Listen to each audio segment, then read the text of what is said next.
Russian President Vladimir Putin says his country is now ready to negotiate with all parties involved in the war in Ukraine.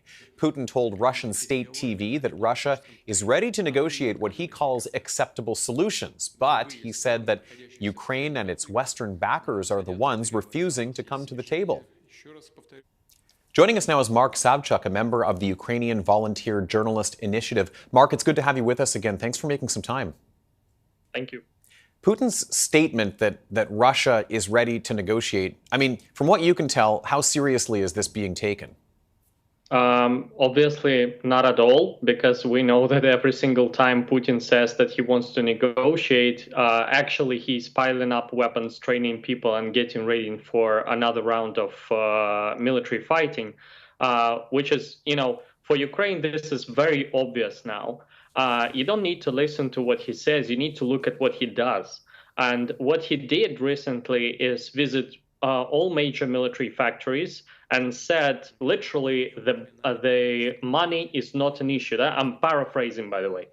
So the fact that they are recruiting, dozens of thousands of people, they are mobilizing, they are training soldiers, not just in Russia, but also in Belarus as well, because they don't have enough bases to train that many people, says that Russia is ready up for war. And this is actually what General Zaluzhny said in his recent interview with the Western journalist. He said that Russia is preparing an army of 200,000 people for future attacks on Ukraine. So obviously, we do not listen to whatever Putin says. We know that his aim to conquer Ukraine is still strong, and they are pursuing everything they can in order to achieve that goal. So it sounds to me then like it's a case of actions speak louder than words, the old phrase. And so any comments from Putin are not going to be a baseline for any sort of meaningful dialogue going forward. What would be a meaningful baseline? Is there any way of telling? Of course. I mean, again, you just look at what they do. So if, for example, Putin wants to negotiate, he would retreat his forces. He can't do this, obviously, because he promised his people that he will conquer Ukraine in a matter of days or weeks.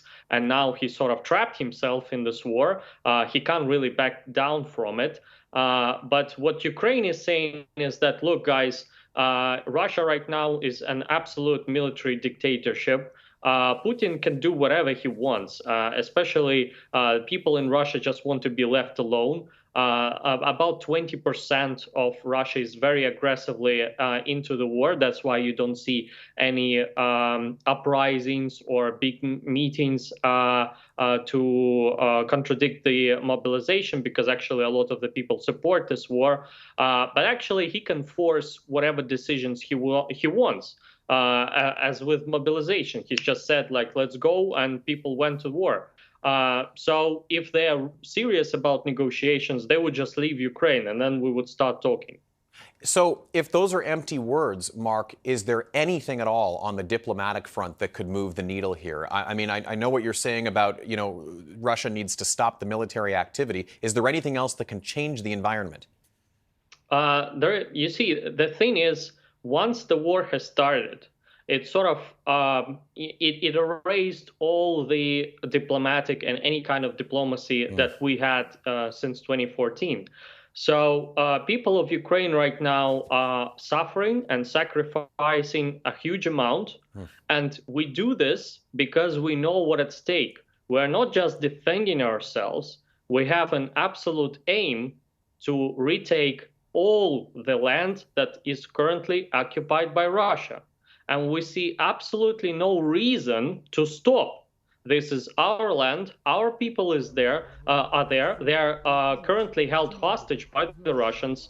Thousands and thousands of Ukrainian kids have been deported to Russia, and they're currently being brainwashed by Russian propaganda saying that Ukrainians are Nazis.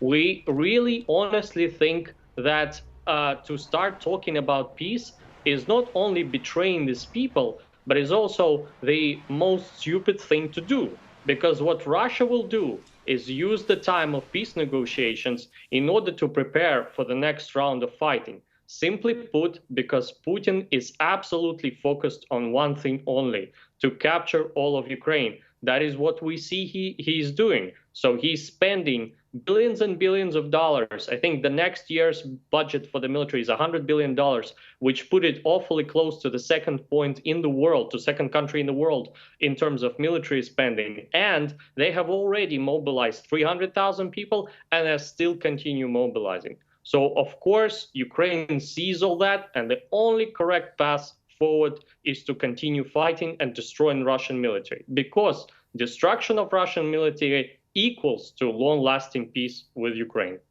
As always, as we cover this story, we appreciate your perspective, Mark. Mark Savchuk, member of the Ukrainian Volunteer Journalist Initiative, thank you for taking some time for us.